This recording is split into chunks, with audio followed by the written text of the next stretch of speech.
बंगाल किस तरह से आगे बढ़ेगा, शुभेंदु के सामने किस तरह की चुनौतियां हैं, क्यों गठबंधन के नेता कुछ ज्यादा एक्टिव दिख रहे हैं। उस तरह के स्टेट में इस तरह की पॉलिटिक्स डेंजरस हो सकती है इन द लॉन्ग रन, और ये सेंटर को भी देखना होगा, ये शुभेंदु को खुद भी। अब चूंकि वो एक जिम्मेवारी की पोजीशन पे बैठ चुके हैं तो उनको ये देखना होगा कि ये जो हिंदू मुस्लिम वाला एजेंडा है वो इतना ना डेंजरस हो जाए कि एक समाज में ही एक घातक वो साबित हो। ये सब बातें जब आप सत्ता में नहीं है तो आप कर सकते हैं, जब आप मुख्यमंत्री बन के बैठेंगे तो आपको राजधर्म का पालन करना पड़ेगा। आप दिल में भले कुछ सोचते हो लेकिन आपको मुंह पे जरूर बोलना पड़ेगा, सबका विकास, सबका साथ और सबका विकास, वो बोलना पड़ेगा। किसी भी एक नेता ने जो भारतीय जनता पार्टी है जनसंघ के जमाने से जीत के चुनाव में आने के बाद कहा हो कि हमको खाली हिंदुओं ने वोट दिया है? क्या योगी जी ने कभी कहा? सबसे हार्डलाइनर माने जाते हैं। क्या कभी मोदी जी ने कहा, कभी अटल जी ने कहा, अडवाणी जी ने कहा, जोशी जी ने कहा? किस नेता ने कहा? आज तक मैंने नहीं सुना। अपने संघ को उनको कन्विंस करने के लिए उन्होंने पूरी तरीके से जो है, क्योंकि उनको पता था कि अगर संघ जब तक अप्रूव नहीं करेगा तब तक जो है वो जो है कि चीफ मिनिस्टर के उस पर नहीं बैठेंगे, तो उन्होंने 2020 से ही तैयारी करी थी पूरी। सिटिंग चीफ मिनिस्टर अगर बोलती हैं उसमें रैली में कि भाई अगर मैं उनको छोड़ दूंगी तो आप लोग का क्या हल होगा, इस स्टेटमेंट क्या दिखाता? आप डराना दिखाता। वो डर का माहौल को खत्म करने वाली पार्टी अगर है तो कोई भारतीय जनता पार्टी। तो व्यवस्था के लिए भी वही स्थितियां हैं कि व्यवस्था तब बनेगी कि जब आपके सामने एक निर्णायक व्यक्ति होगा और वो निर्णय लेगा, अच्छे निर्णय करेगा। तो वहाँ पे दो चीज़ें बहुत महत्वपूर्ण हैं, एक है सुरक्षा, दूसरा डेवलपमेंट। नमस्कार, स्वागत आप सभी का। आप देख रहे हैं खबरों खिलाड़ी, मैं हूं आपके साथ प्रतीक्षा। शनिवार का दिन आप इंतजार करते हैं कि कब खबरों के खिलाड़ी में हमारे वरिष्ठ पत्रकारों का विश्लेषण आपके सामने आए। भगवा शासन के साथ शुभेंदु अधिकारी ने मुख्यमंत्री पद की शपथ ले ली है। मंच पूरा सजा था, एक तरफ दिलीप घोष प्रधानमंत्री मोदी के नजर आ रहे थे, एक तरफ शुभेंदु अधिकारी रथ पर बैठकर मंच की ओर जाना हुआ। बंगाली संस्कृति का पूरा जो एक कह लीजिए कि पूरी तरह से उसे पाट दिया गया था, मंच पूरी झलक दिखाई दे रही थी उसमें, और शुभेंदु अधिकारी सहित 5 लोगों ने मंत्री पद की शपथ ली है। बंगाल में नया युग शुरू हुआ है। आज़ादी के बाद से अगर देखिए तो पहली बार बंगाल में बीजेपी का शासन है, और जिस तरीके से शक्ति प्रदर्शन के साथ बीजेपी ने यहाँ भव्य दिव्य कार्यक्रम किया था, इसके बाद अब बंगाल किस तरह से आगे बढ़ेगा, शुभेंदु के सामने किस तरह की चुनौतियां हैं, क्यों गठबंधन के नेता कुछ ज्यादा एक्टिव दिख रहे हैं, बेचैन दिख रहे हैं इस पूरे कह लीजिए कि कार्यक्रम के बाद, और सबसे बड़ी बात यह कि बंगाल में किस तरह से ये बड़ा परिवर्तन लोगों के लिए एक परिवर्तन लेकर आएगा। सिर्फ सत्ता का परिवर्तन है या लोगों के बीच भी इस तरीके का बदलाव होगा, ये और इस तरह के तमाम सवाल जो बंगाल को लेकर उठ रहे होंगे आपके जहन में, उसी का विश्लेषण करेंगे विस्तार से। हमारे साथ वरिष्ठ पत्रकारों का जबरदस्त पैनल मौजूद है। पीयूष पंत जी हमारे साथ हैं, पूर्णिमा त्रिपाठी जी हैं, अनुराग वर्मा जी हमारे साथ हैं, राकेश शुक्ल जी हमारे साथ हैं, संजय राणा जी बहुत दिनों बाद हमारे साथ हैं, विनोद अग्निहोत्री जी हमारे साथ हैं, सलाहकार संपादक अमर उजाला। शुरुआत करते हैं पीयूष जी से। पीयूष सर, जिस तरीके का ये दिव्य और भव्य कार्यक्रम दिखाई पड़ा, शुभेंदु का नाम चुनना, जैसे कल अमित शाह ने भी जिस तरीके से कहा कि सिर्फ और सिर्फ इन्हीं का नाम आया था। 5-6 साल पहले कोई पार्टी में आता है और मुख्यमंत्री पद की मतलब दावेदारी पेश करता है, मुख्यमंत्री बन जाता है। इतना आसान है शुभेंदु के लिए अपने भीतर अपने लोगों से अपने आप को व्यवस्थित करने का?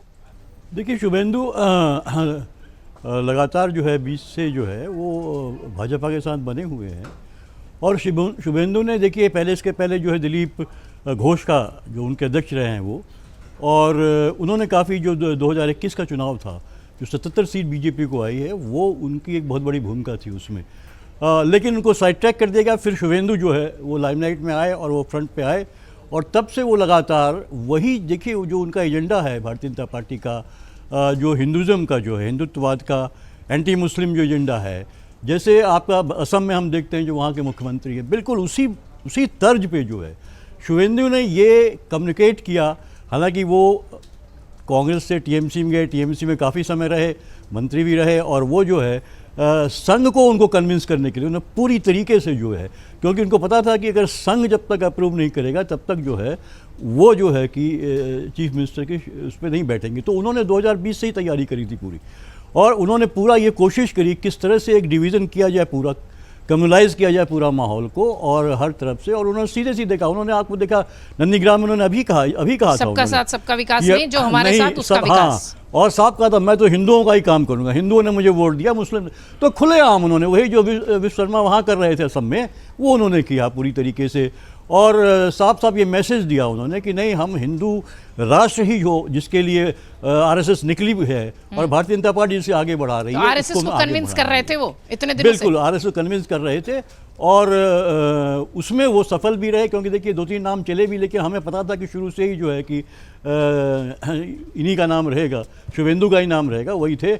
और जिस तरह से आपको याद होगा बांग्लादेश वाला जो घटना हुई जिसमें मार दिया गया था उस लड़के को, उसके बाद उन्होंने जिस तरह से प्रदर्शन किया दीपू को, उसके पूरा बंगाल में उन्होंने पूरा ऑर्गेनाइज किया, धरने पे बैठे, क्या क्या नहीं किया, तो पूरा मैसेज दिया उन्होंने कि ये घुसपैठिए हैं और आ जाएंगे तो पूरी तरीके से जो है बंगाल बर्बाद हो जाएगा।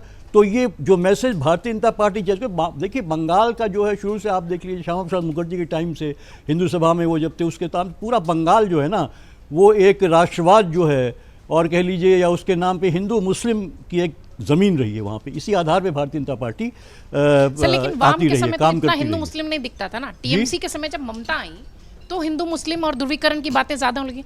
वामपंथ की सरकार थी तब भी ये चीजें थी, मूल में थी, लेकिन खुलकर इस तरीके से हिंदू मुसलमान तो नहीं होता था। ये तो टीएमसी को इसका कह लीजिए कि श्रेय दे दीजिए कि उन्होंने हिंदू मुसलमान करा डाला। नहीं देखिए टीएमसी को, हाँ टीएमसी को कुछ श्रेय जाता है कि जैसे अब क्या है कि भारतीय जनता पार्टी आसानी से अपीजमेंट कर देती है। अगर आप अल्पसंख्यकों के लिए काम करिए, मैं ये नहीं कहता हूँ कि पूरी तरीके से फेयर है, कुछ फेवरेटिज्म होता है, निश्चित रूप से होता है, क्योंकि एक वोट बैंक तो तैयार है। आप हिंदुओं को कंसोलिडेट कर रहे हैं तो दूसरी पार्टी जो है दूसरे समुदायों को कंसोलिडेट करती है, क्योंकि आप वो चुनाव लड़ना है आपको, उसमें ये होता है। लेकिन एक अपीजमेंट का नारा जो दे के भारतीय जनता पार्टी उसको बदनाम करने की कोशिश करती है। और भारतीय जनता पार्टी देखिए पूरा ही जो टारगेट रहता है हिंदू मुस्लिम, इनका प्रवेशी जो ये 2 से जो बढ़े वो रथ यात्रा आपको याद होगा, अयोध्या का मंदिर, और उसके बाद से ये एजेंडा इनका लगातार काम किया। इसके अलावा इनके पास डेवलपमेंट के मुद्दे पे इन्होंने कभी वोट मांगा नहीं अच्छी तरीके से। सबका साथ सबका विकास तो शुभेंदु ने कह दिया कि नहीं चाहिए हमें, तो हम खास लोगों का ही विकास हिंदुओं करेंगे, तो वो इनका एजेंडे में रहा है और इसके आधार पे ही भारतीय जनता पार्टी बढ़ती रही है। वरना आप गवर्नेंस के मुद्दे पे देख लीजिए, डेवलपमेंट के मुद्दे पे देख लीजिए, आज हमारा कर्ज कितना बढ़ गया ये देख लीजिए। आज हमारा जो कर्ज है वो कम से कम आपका जो है कि पर आदमी जो है इस समय इस देश का नागरिक 2 लाख से ज्यादा कर्ज उसके ऊपर आ गया है पूरा। सर वोट तो मिल रहा है ना, नहीं वही मैं कह रहा हूँ, तो वोट कैसे मिल रहा है? इसी तरह से जो हिंदुत्व वाले के एजेंडे को लेके कि एंटी मुस्लिम जो एक घृणा, एक विद्वेष मुसलमान बहुत भर गया है।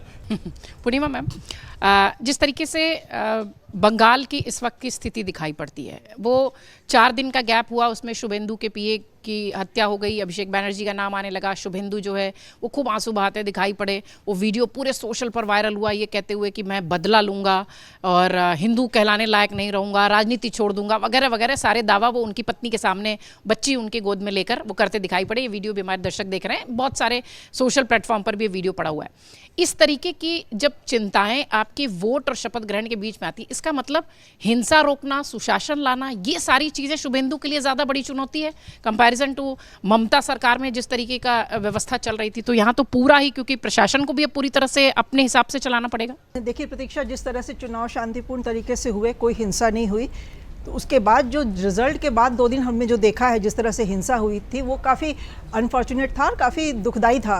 वैसा होना नहीं चाहिए था, लेकिन हमने देखा कि कितने जगह आगजनी हुई, तोड़फोड़ हुई, हत्या भी हो गई। हमने चुनाव के दौरान, जो कि बंगाल में हमें पहले के चुनाव में देखने को मिलता था कि चुनाव के दौरान भी हत्याएं होती थी, वो इस बार चुनाव के बाद हुई, और वो भी एक ऐसे शख्स की जो कि भावी सीएम का, भले ही उसका नाम अनाउंस नहीं किया गया था, पर सब मान के चल रहे थे कि शुभेंदु अधिकारी उसके सीएम फेस है बीजेपी के, तो उसके पीए का, और जो काफ़ी क्लोज था, इस तरह से एक हत्या हो जाना, तो एक तो आशंका जरूर थी कि बहुत ज़्यादा ये वायलेंस में कहीं कम टर्न ना हो जाए इवेंट, लेकिन उसको संभालना और अब आगे उस तरह की कोई रिपीट ना हो घटना, ये शुभेंदु के लिए डेफिनेटली एक बहुत बड़ा चैलेंज है। बंगाल में हिंसा का कल्चर रोकना, आपस में कैडर्स टीएमसी बीजेपी के एक दूसरे के साथ कत्लेआम ना करें, इस चीज़ को संभालना उनके लिए एक बहुत बड़ी जिम्मेदारी होगी, क्योंकि ये जो पॉलिटिकल वायलेंस का कल्चर है, ये कोई बीजेपी लेके आई है, शुभेंदु लेके आए हैं या टीएमसी लेके आई है, उसके पहले बिल्कुल सब कुछ पाक साफ था, ऐसा नहीं है। ये कल्चर पहले भी था। जब कांग्रेस की सरकारें थी तो कांग्रेस और लेफ्ट के कैडर्स आपस में भिड़ते थे, फिर जब लेफ्ट की सरकार आई और जब टीएमसी ने उनको रिप्लेस किया तो लेफ्ट और टीएमसी के कैडर्स आपस में कल्चर है भिड़ने लगे। बंगाल की तो राजनीति का कल्चर है। वहाँ माइंडसेट थोड़ा वोलेटाइल शायद है लोगों का कि जल्दी वो उग्र हो जाते हैं, जल्दी हिंसा पे उतारू हो जाते हैं। इस चीज़ को अब संभालना शुभेंदु के लिए सबसे बड़ी चुनौती होगी और ये हमें देखना होगा कि वो इसको किस तरह से करेंगे।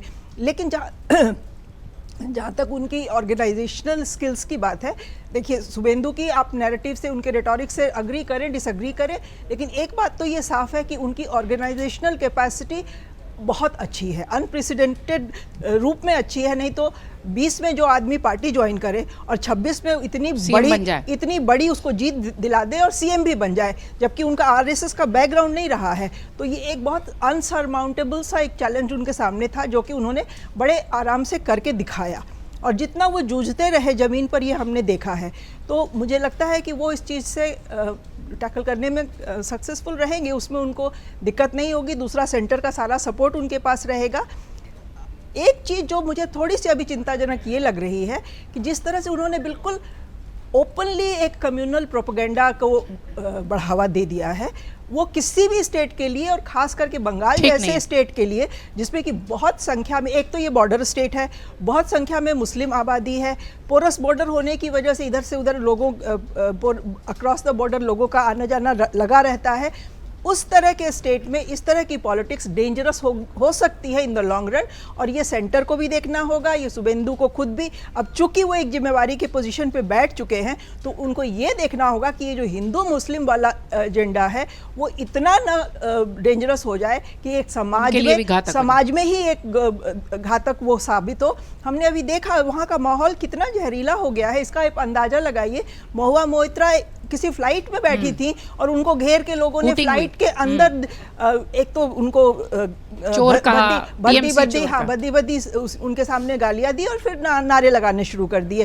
तो अगर समाज में आप राजनीति के लेवल पे कुछ भी करिए, समाज में इस तरह की अगर मनोवृत्ति बढ़ जाएगी तो वो किसी के लिए भी अच्छा नहीं होगा, ना वो टीएमसी के लिए अच्छा होगा, ना बीजेपी के लिए अच्छा होगा। तो इस चीज़ को उनको चेक करना होगा। मोदी जी का वो कि अब बदला नहीं बदलाव का समय है। मुझे लगता है कि जैसे अटल जी ने मोदी जी को कहा था कि राजधर्म निभाने का समय है, अब शुभेंदु अधिकारी को मोदी जी की इस बात को ध्यान में रखना होगा कि राजधर्म निभाने का बदला नहीं बदलाव का समय है। राकेश सर, शुभेंदु अधिकारी क्यों? अगर आप देखिए तो बंगाल में जो बीजेपी के अध्यक्ष रहे हैं वो सबसे पहले विधायक रहे हैं, अगर मेरी जानकारी ठीक है तो। उसके बाद बड़े बड़े नेता लगातार उसमें लगे हुए हैं। शुभेंदु का चयन क्या बीजेपी के लिए मजबूरी हो गई? पहला सवाल। और दूसरा ये कि बंगाल में भगवा क्या बदल पाएंगे व्यवस्था? देखिए, शुभेंदु अधिकारी क्यों का सबसे सीधा सा सवाल ये है, सबसे सीधा सा जवाब ये है कि लोहा लोहे को काटता है। और शुभेंदु अधिकारी को मुख्यमंत्री बनाने के पीछे मुझे लगता है भारतीय जनता पार्टी की सोच ही वही है, क्योंकि विपरीत परिस्थितियों में जो कठिन फैसला ले सके ऐसे मुख्यमंत्री की आवश्यकता थी। क्योंकि 49 साल का जो शासनकाल है उससे स्थितियां बहुत विपरीत हो चुकी है वहाँ। और आज सबसे बड़ी जो चुनौती भारतीय जनता पार्टी के सामने वो है विश्वास, जन विश्वास की कसौटी पे खरा उतरने की। जिनकी आप बात करें दिलीप घोष जी की, दिलीप घोष जी बड़े नेता हैं, अच्छे नेता हैं, वो अपनी सीट से जीते, प्रदेश अध्यक्ष रहे हैं, लेकिन जो कैलिबर या जो क्षमता शुभेंदु अधिकारी में है वो दिलीप घोष में नहीं है। शुभेंदु अधिकारी वो नेता हैं जिन्होंने ममता बनर्जी को फर्श से अर्श पे पहुंचाया और अर्श से फर्श पे ले आए।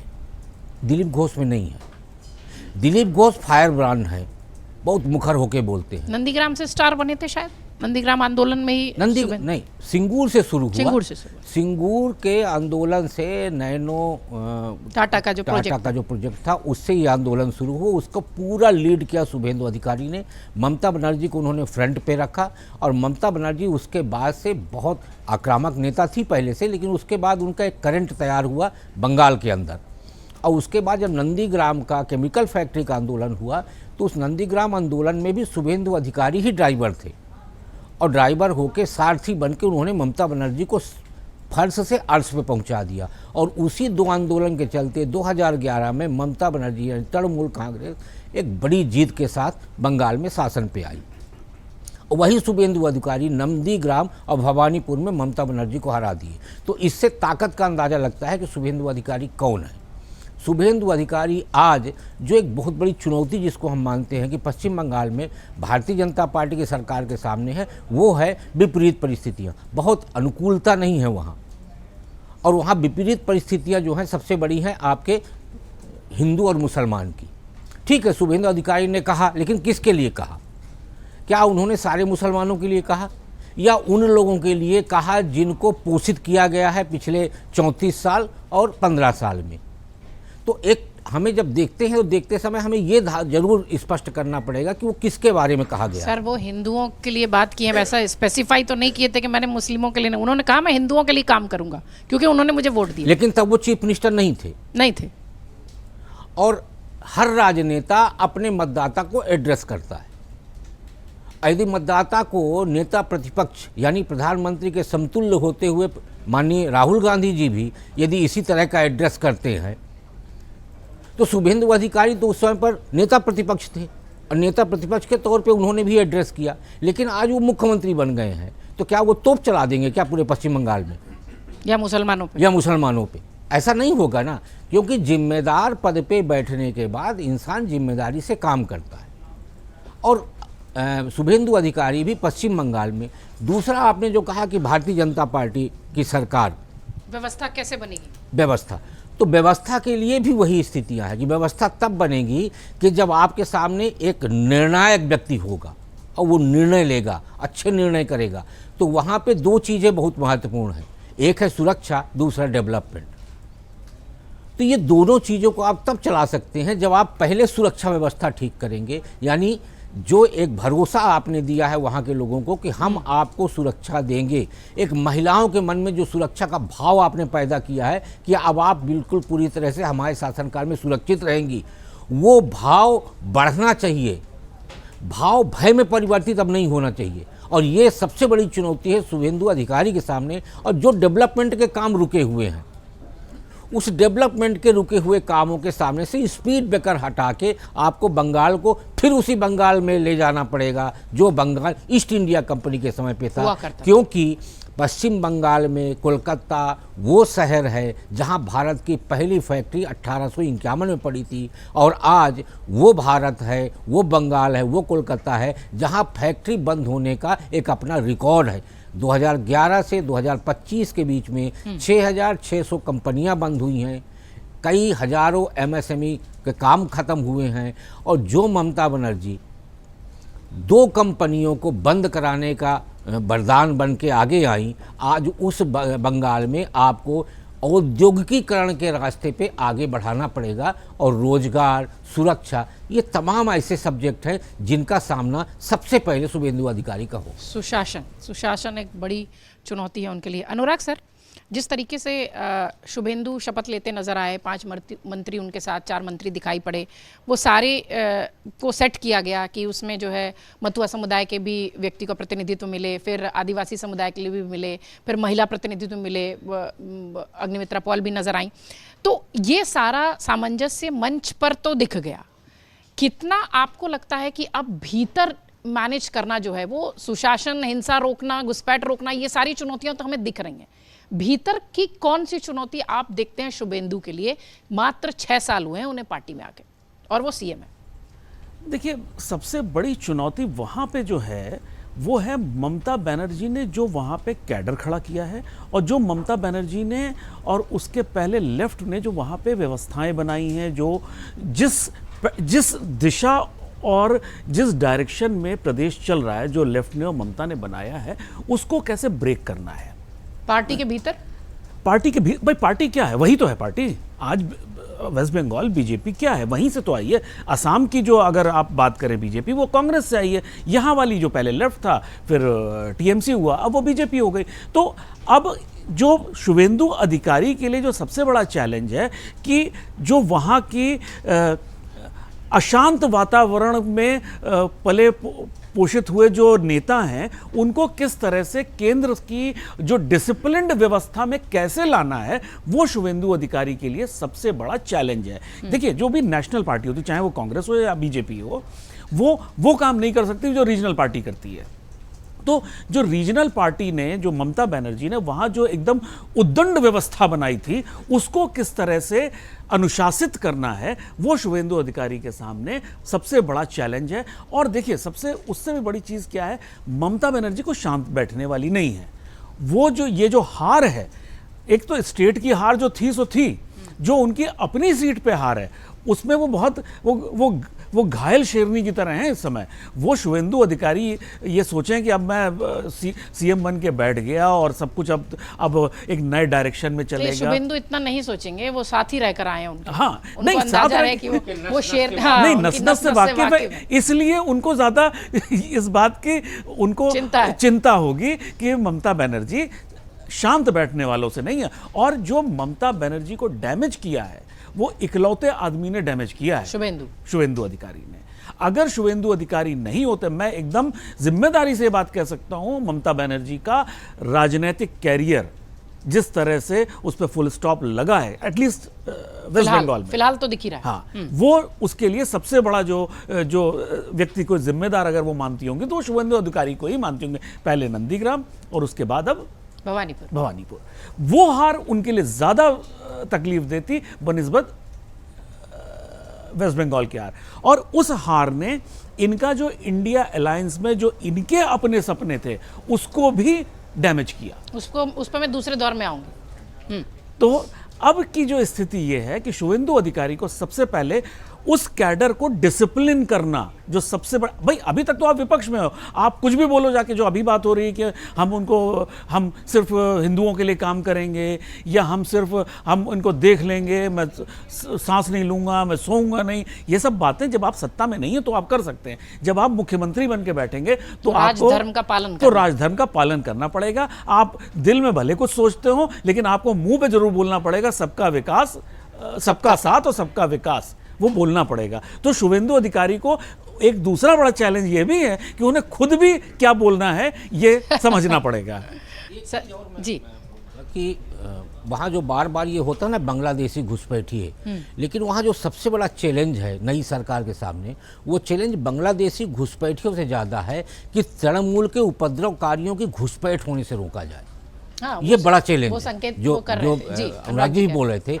यदि उसको रोकने में ये विफल रहे, तो आप सोचिए कि जो तीसरी पंक्ति की सरकार बनी हुई है लेफ्ट और तृणमूल के बाद भारतीय जनता पार्टी की, तो मुझे लगता है दोनों की तरह ही शासन व्यवस्था में कोई बहुत बड़ा अंतर नहीं दिखाई पड़ेगा। क्योंकि उपद्रवकारी हमेशा वही झंडा उठाते हैं जो पावर में आते हैं। हाँ, पहले लेफ्ट कांग्रेस में थे, कांग्रेस से लेफ्ट में आए, लेफ्ट से तृणमूल में आए, और आज जो उपद्रव हो रहा है उसमें बहुत सारे चिन्हित चेहरे हैं।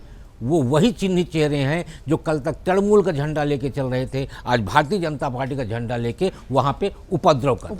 बिल्कुल, यूपी में भी यही था कि जैसे जैसे सरकारें बदलती गए, जो वो कैडर था उपद्रवियों का, उन्होंने झंडे बदले, वो शिफ्ट होता चला गया। भले ही पार्टी में उनके कोई वक्त है या नहीं है, लेकिन झंडा लगाने में क्या जाता है, सड़क पर बना लेते हैं, उपद्रव करते हैं। संजय सर, जिस तरीके से शुभेंदु दिखाई पड़े, 6 साल हुए आपको पार्टी में आए हुए, इतना लंबा काम बंगाल में करते रहे हैं, तमाम जो वहाँ के कार्यकर्ता हैं। आज एक कार्यकर्ता को जो है प्रधानमंत्री मोदी ने उनके चरण स्पर्श किए, श्यामा प्रसाद मुखर्जी के साथ काम करते रहे हैं, माखन लाल सरकार उनका नाम है।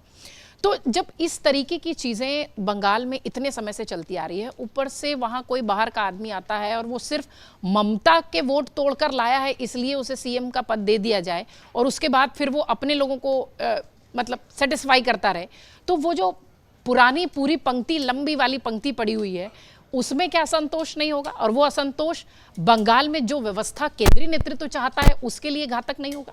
देखिए, मुझे नहीं लगता कि कोई घातक होगा, क्योंकि उन्होंने अपने आप को प्रूफ किया है। और जहाँ तक शुभेंदु दा की बात हो रही है, अधिकारी जी की बात हो रही है, तो देखिए वो क्रांतिकारी नेता हैं। वो 2001 का चुनाव हारे, 2006 का चुनाव हारे, लेकिन उसके बाद जो उभर के आए हैं, चाहे वो 9 का सांसद बनना हो, 14 का सांसद बनना हो, वापस जाके विधानसभा लड़ना हो, फिर जीतना हो, और ममता बनर्जी जैसे सर बता रहे थे, जीरो से हीरो बनाने वाला व्यक्ति शुभेंदु अधिकारी था। तो एक कह सकते तृणमूल कांग्रेस की वो चाणक्य थे, जैसे अमित शाह भारतीय जनता पार्टी के चाणक्य कहे जाते हैं। तो वो व्यक्ति कहीं ना कहीं उसके अंदर एक क्षमता थी, number 1। Number 2, cadre based party है यहाँ पे, डिसिप्लिन बेस्ड पार्टी यहाँ पे। अगर कोई बाहर का आया और चीफ मिनिस्टर बना दी, हेमंत विश्व शर्मा भी तो बाहर के थे, बनाया ना, और वो चला रहे हैं, लोग उसको बांध रहे हैं। देखिए, अपनी कैपेबिलिटी भी आपको प्रूफ करनी पड़ती है, उन्होंने प्रूफ की है। हर मोर्चे पे खड़े रहे, हर मोर्चे पे लड़े हैं, हर मोर्चे पे 2-2 जगह से उनको हराया, पिछले बार भी हराया, और भवानीपुर से तो ऐसे हराया, बोलते मेरे घर में आके हराओ, वहां भी हरा दिया। तो शुभेंदु अधिकारी ये चैलेंज नहीं है कि अंदर या एक्सटर्नल, मैं बिल्कुल चैलेंज नहीं मांगता। चैलेंज उनका ये है कि किस तरह से जो एक तरह कह सकते हैं डेवलपमेंट की जो स्पीड था, जहां पे ब्रेकर नहीं, गड्ढे हो गए थे रास्ते में, जो रास्ता बंद हो गया था डेवलपमेंट का, उस डेवलपमेंट के रास्ते को कैसे खोला जाए।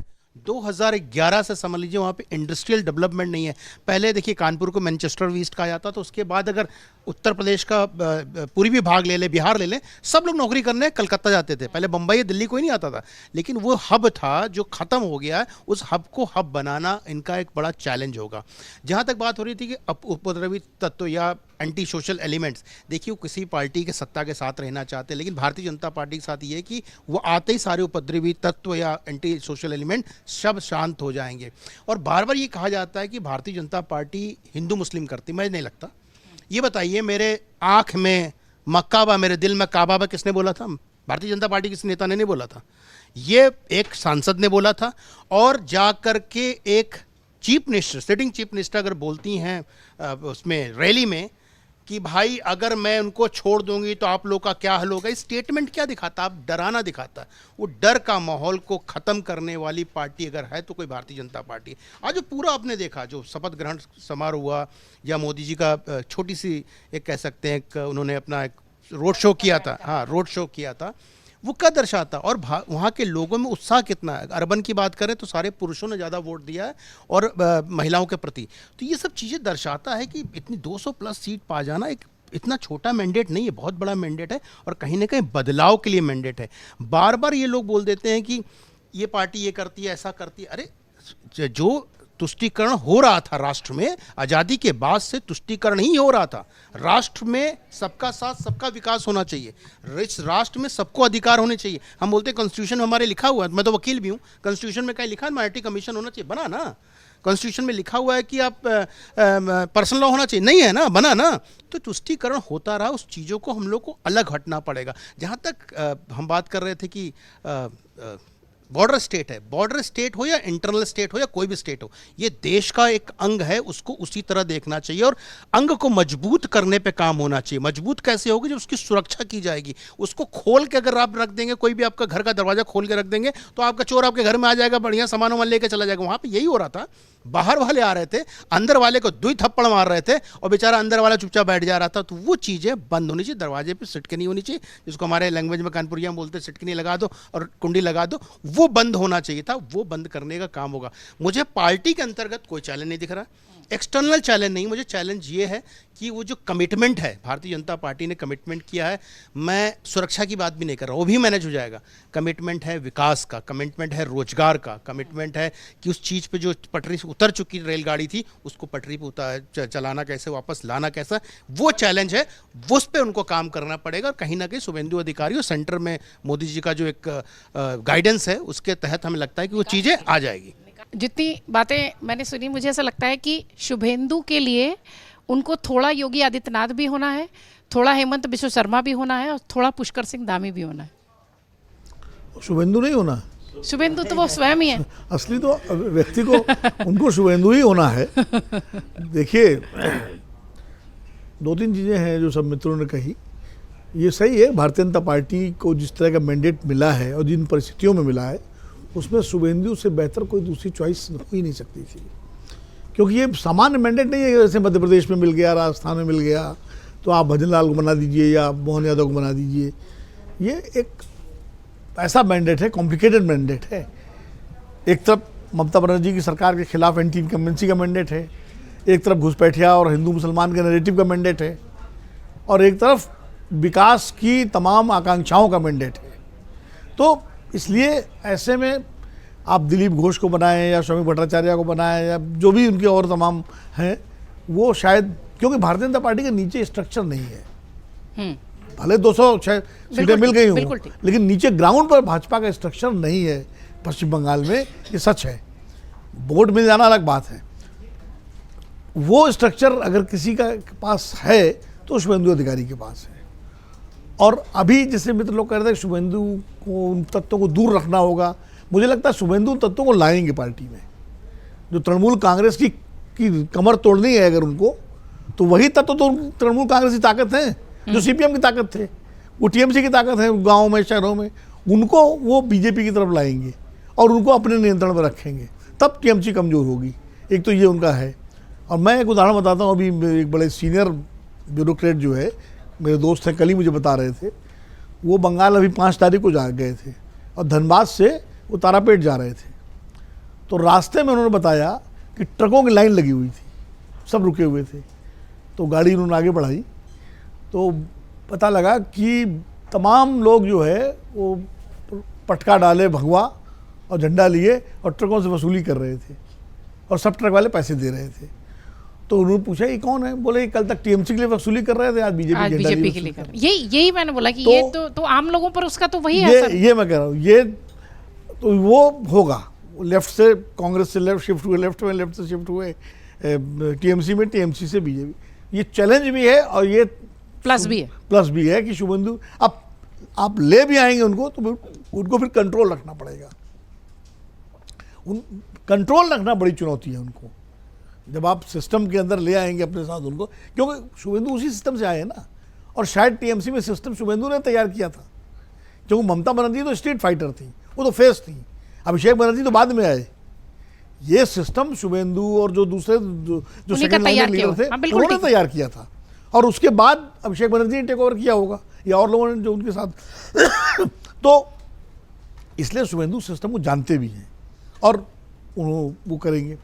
और जो इसकी हत्या हुई है उनके चंद्रनाथ रथ की, ये तीसरा पीए है, व्यक्ति है शुभेंदु का जो असमय जिसकी मृत्यु हुई है। एक ने आत्महत्या की थी, एक की वैसे मृत्यु हुई है, हृदय गति रुकने थे, ये तीसरा। अब ये संयोग है, प्रयोग है, भगवान जाने, मैं इस बारे में कुछ नहीं कह सकता, लेकिन ये भी एक वो है। और सबसे बड़ी बात ये है कि पश्चिम बंगाल चूंकि पिछड़ा हुआ प्रदेश, उस दृष्टि से विकास के जो पैरामीटर्स हैं उनमें एक पिछड़ा हुआ प्रदेश माना जाता है। तो और जो पश्चिम बंगाल के लोग हैं वो निश्चित रूप से बहुत ही तरक्की पसंद और बहुत ही एनर्जेटिक ऊर्जावान लोग हैं। इंटेलेक्चुअल भी होते हैं सर, इंटेलेक्चुअल तो होते हैं। तो बंगाल तो मतलब भूमि इंटेलेक्चुअल होता नहीं, वहाँ के लोग मेहनती भी हैं। आप देखो ना, बंगाल और बिहार के लोग ही अपने राज्यों से बाहर जाकर के सबसे ज़्यादा जितने श्रमिक काम हैं, श्रम साध्य जो काम है, लेबर इंटेंसिव जॉब, तो वही कर रहे हैं अधिकतम। तो वो सब ऐसा नहीं, वो लोग है नहीं। अब शुभेंदु को भी करना है कि विकास का जो पैरामीटर है उस पर उनको जो है बंगाल को लाना है। जैसे पश्चिम बंगाल का जो पुराना अतीत है, जो 1990-77 से पहले का बंगाल था, विधान चंद्र राय का जो बंगाल था, उस तरह का बंगाली। तो ईस्ट इंडिया कंपनी की बात कर रहे थे, मैं तो आज़ादी की बात कर रहा हूँ। विधान चंद्र राय जो बंगाल के निर्माता माने जाते हैं पश्चिम बंगाल के, उस तरह वो। और जो अन्य राज्य हैं देश के जो इस समय विकास की दौड़ में आगे हैं, उनके बराबर लाना, क्योंकि बंगाल, पश्चिम बंगाल एक बड़ा राज्य है और ये अपेक्षाएं हैं। अब डबल इंजन की सरकार है, कोई एक्सक्यूज़ भी नहीं होगा कि साहब केंद्र से पैसा नहीं आ रहा है या केंद्र सहयोग नहीं कर रहा है, तो वो सब भी है। तो उम्मीद है कि जिस तरह आसाम में हेमंत बिस्वा शर्मा कर रहे हैं, शुभेंदु अधिकारी भी करेंगे। वो जिस नैरेटिव की बात पीयूष जी कह रहे थे, वो नैरेटिव चलेगा। वो तो बीजेपी की ताकत है भाई, कोई पार्टी अपनी मूल विचारधारा नहीं छोड़ती है। वो चाहे कितना भी कहें कि हम नहीं करते, वो करेंगे। और उनकी हिंदुत्व जो है उनकी मूल विचारधारा है, उसी से उनको आगे बढ़ोतरी हो रही है। पीयूष सर एक बात और भी बोले, मैं चाहूँगी उसमें भी थोड़ा सा। पीयूष सर ने कहा कि वो पिछले 6 सालों से ये करके आरएसएस को जो है इन्फ्लुएंस करने की कोशिश कर रहे थे कि मैं जो है सिर्फ हिंदुत्व वाला एजेंडा लेके चल रहा हूँ। नहीं, वो तो हेमंत बिस्वा शर्मा पे, हेमंता पे भी लागू होता है, वो लागू होता है शुभेंदु अधिकारी पर भी, और वो सम्राट चौधरी पे भी आगे लागू होगा, क्योंकि उन्होंने भी कह दिया था कि इसके पहले मेरी कोई विचारधारा नहीं थी, अब मैं विचारधारा के साथ हूँ। सम्राट चौधरी तो ये बयान है ना कि जब वो आरजेडी में थे और जब वो थे वहाँ कोई विचारधारा नहीं थी उनकी। तो जाहिर है जब आप एक बड़ी पार्टी में आए हैं तो बड़ी पार्टी की विचारधारा के साथ आपको चलना पड़ेगा और आपको ये साबित करना पड़ेगा कि हम ज़्यादा आपकी विचारधारा के साथ हैं। देखिए, जो बाहर से आता है ना, उसके सामने एक चुनौती भी होती है कि मोर लॉयल देन साबित भी करना पड़ेगा कि हम असली हिंदुत्ववादी हैं। तो शुभेंदु, आज तो मुझे कोई बता रहा था कि शुभेंदु बचपन में शाखा में जाते थे। ये किसी संघ के ही एक सज्जन ने बताया हमें कि ये सुबह, तो उन्होंने कहा कि ये भी ये पता लगा है। तो कांग्रेसी के वामपंथी भी बहुत से आपको मिल जाएंगे जाते थे, खाली कांग्रेसियों क्यों कह रहे हो? ठीक, वो तो बाद में खुलता है ना मामला की जब कौन कहाँ है, बड़ा हो जाता है तब वो बताते हैं, पता लगता है बहुमुखी प्रतिभा के धनी थे, बहुमुखी प्रतिभा के धनी है। जी। तो नहीं, वो तो देखिए प्रतीक्षा, इस देश में कहा जाता है कि 15 साल से लेकर 25 साल तक का व्यक्ति नक्सली होता है, अब 25 साल से लेकर 35 साल तक सीपीएम हो जाता है, और उसके बाद 45 तक सीपीआई होता है, फिर कांग्रेसी होता है, और फिर विश्व हिंदू परिषद हो जाता है। हिंदू परिषद हो जाता है 65-70 साल के बाद उसको फिर परलोक याद आने लगता है। तो वो तो खैर ये विषयांतर हो जाएगा। दूसरा, शुभेंदु के सामने एक और बड़ा चैलेंज है। वो चैलेंज है कि बॉर्डरिंग स्टेट है, और बांग्लादेश के विदेश मंत्री ने जो कहा है कि अब हमको उम्मीद है कि जबरदस्ती हमारे यहाँ लोग नहीं भेजे जाएंगे। तो ये देखिए, और आसाम के मुख्यमंत्री को लेकर भी बांग्लादेश ने अपना वहाँ विदेश उच्चायुक्त को बुला करके अपना विरोध दर्ज कराया है। तो इन दोनों राज्यों के मुख्यमंत्रियों के सामने ये चैलेंज है कि आप अपना एजेंडा भी चलाएं, वैचारिक एजेंडा, लेकिन भारतीय जो अंतर्राष्ट्रीय हित है उनको बिना नुकसान पहुंचाए। और ये जवाब तो किसको देना है? ये शुभेंदु और हेमंता को नहीं देना है, ये जवाब तो प्रधानमंत्री मोदी जी को अंतर्राष्ट्रीय मंचों पर देना होता है, विदेश मंत्रालय को देना होता है कि हम तो इसलिए ये भी, आप जब तक मुख्यमंत्री नहीं थे तब तक आप कहते रहे कि हमें हिंदुओं ने वोट, आज तक किसी भी एक नेता ने, शुक्ला जी बैठे हुए तो बहुत पुराने हैं, किसी भी एक नेता ने जो भारतीय जनता पार्टी है जनसंघ के ज़माने से जीत के चुनाव आने के बाद कहा हो कि हमको खाली हिंदुओं ने वोट दिया है? क्या योगी जी ने कभी कहा? सबसे हार्डलाइनर माने जाते हैं। क्या कभी मोदी जी ने कहा, कभी अटल जी ने कहा, अडवाणी जी ने कहा, जोशी जी ने कहा, किस नेता ने कहा? आज तक मैंने नहीं सुना। अपने 40 साल से ज़्यादा पत्रकारिता जीवन में और 50 साल का मेरा मुझे वो है पब्लिक लाइफ का जो है एक्सपीरियंस स्टूडेंट लाइफ से, कभी मैंने नहीं सुना। पहले नेता ऐसे हैं जो भारतीय जनता पार्टी के हैं, हालांकि बाहर से आयातित हैं, जो कह रहे हैं मैं हिंदू ईवीएम से जीता हूँ, मुस्लिम ईवीएम से नहीं जीता हूँ। तो अब इन सब पर वो लगाम लगानी पड़ेगी। आप मुख्यमंत्री होने के बाद आप घुसपैठियों पर कार्रवाई करो, कोई दिक्कत नहीं है, बांग्लादेशियों को आप चिन्हित करके आप भेजो सब, लेकिन आपको मानना पड़ेगा 28-30% जो आबादी है वो भी इस देश की नागरिक है, और आपको जो सबका साथ सबका विकास का जो नारा है प्रधानमंत्री नरेंद्र मोदी चलना ही पड़ेगा, उस पर आपको व्यवहारिक रूप से चलना पड़ेगा। आप ये नहीं कर सकते कि कोई इस तरह की खबर आए कि सब वहाँ भेद हो रहा है।